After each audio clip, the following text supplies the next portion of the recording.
Coucou tout le monde. Aujourd'hui, je vais vous parler de la télésecrétaire indépendante, un métier d'avenir. Qu'est-ce que je vais vous raconter? Je vais vous raconter que si vous avez de l'expérience en tant que secrétaire, c'est que vous soyez secrétaire généraliste, médical ou juridique, vous pouvez vous installer et devenir un chef d'entreprise. Car je pense que l'indépendance, ça vous fait rêver. Et il est difficile de supporter une vie professionnelle salariée. Quelquefois, enfin, pas toutes, hein, mais certaines ont des envies de liberté. Vous avez trop de contraintes. Les horaires, le chef, qui est sympa et lunatique, ça dépend des jours. Vous devez composer avec vos collègues. Bref, vous rêvez de liberté et d'indépendance. Eh ben oui, je l'ai fait. Je l'ai fait en 2005. J'ai quitté tout le monde et j'ai monté ma structure. Mais maintenant, vous vous dites, est-ce que télésecrétaire, c'est un métier d'avenir? Est-ce que le marché existe? Et est-ce que je vais gagner ma vie? Alors oui, je réponds oui aux 3 questions.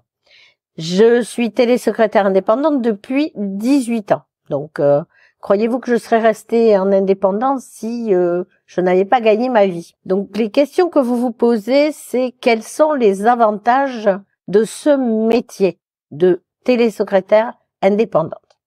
Eh bien, les avantages, ils sont assez nombreux. Déjà, c'est la possibilité d'aménager votre temps de travail comme vous le voulez. Vous dites au revoir aux horaires imposés, j'embauche à 8 heures. Hein. Je dis pas qu'il faudra pas embaucher à 8 heures. Hein. Je dis juste que vous allez organiser. Si vous avez envie d'embaucher à 8h30 ou à 9h, personne ne viendra vous le dire. S'il y a des jours où vous voulez embaucher à 5h du matin, vous embauchez à 5h du matin. L'essentiel, c'est d'organiser votre temps de travail. C'est vous qui allez voir comment vous êtes le mieux pour travailler. Est-ce que vous avez besoin du silence? Est-ce que vous avez besoin de musique? Aménagez tout ce que vous voulez, comme vous voulez. Et surtout, plus de règles imposées. Les règles imposées, ça sera vous qui allez vous les imposer. C'est mieux pour concilier votre vie professionnelle et votre vie de famille. J'ai fait une vidéo à ce sujet. Le salaire est-il à la hauteur de vos attentes? Eh bien, c'est vous qui allez le fixer, tout en restant évidemment dans une fourchette correcte. On ne brade pas son travail, on ne brade pas ses prestations. C'est vous qui allez fixer vos propres tarifs. C'est vous qui allez décider comment être rémunéré à votre juste valeur et selon votre savoir-faire et votre expérience. Pour les avantages, je pense que c'est déjà pas mal. Ensuite, les avantages des entreprises. Bien, ce que je vais vous dire là qui suit, ce sont des arguments que vous allez pouvoir mettre en avant lorsque vous allez démarcher vos clients. Pour une entreprise, les avantages du secrétariat sont nombreux. C'est un gain de temps, un gain d'argent. C'est un gain de productivité parce que le client peut se consacrer à son cœur de métier. Il n'a pas de gestion de personnel, il n'a pas de gestion d'arrêt maladie, ni d'obligation de fournir un espace de travail, et ni du matériel. Ensuite, les charges, c'est allégé, le budget est maîtrisé, et surtout, avoir une télésecrétaire le temps qu'il en a besoin. C'est-à-dire que si une semaine, il en a besoin 3 heures, 4 heures, 5 heures, et que la semaine d'après, il en a besoin que 2 heures, c'est tout à fait possible. Donc, du coup, il y a également la flexibilité. Retenez bien que de plus en plus de sociétés, d'artisans, de TPE, des métiers du digital aussi, font appel à des télésecrétaires indépendantes.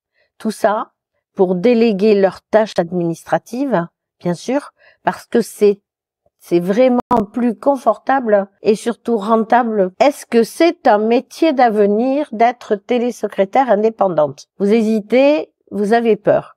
Oui, c'est normal.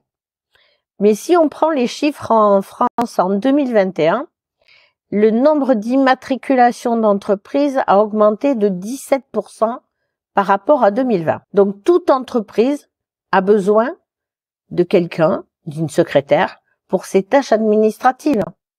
Toutes ces sociétés, toutes ces entreprises ont nécessairement besoin de recruter une secrétaire. Donc, vous êtes la solution. Et c'est vous qui décidez d'être polyvalente. C'est vos compétences, votre expérience qui vous permettra d'accepter les différents types de missions. Médicales, juridiques, commerciales, techniques. Certaines secrétaires sont plus douées dans le domaine de la facturation. D'autres vont plutôt faire de la permanence téléphonique. D'autres vont intervenir dans le domaine des appels d'offres. Le champ d'action est assez vaste. Le statut juridique. Bon, moi, ce que je vous conseille au départ pour être télésecrétaire indépendante, c'est de choisir le statut de la micro-entreprise.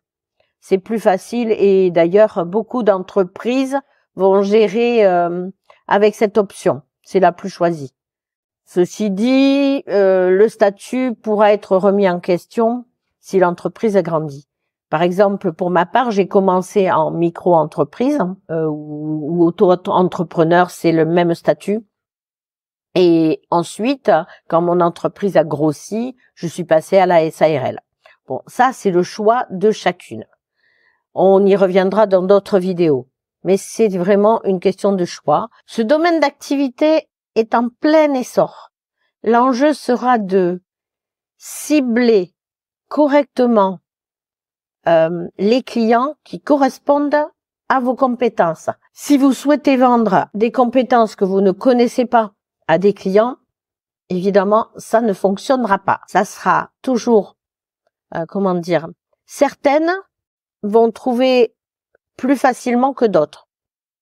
Maintenant, il faut prospecter. Personne n'aime prospecter, mais je vous promets, il le faut. Ensuite, quelles compétences vous devez avoir? Vous êtes secrétaire, hein, donc normalement, vous avez des compétences.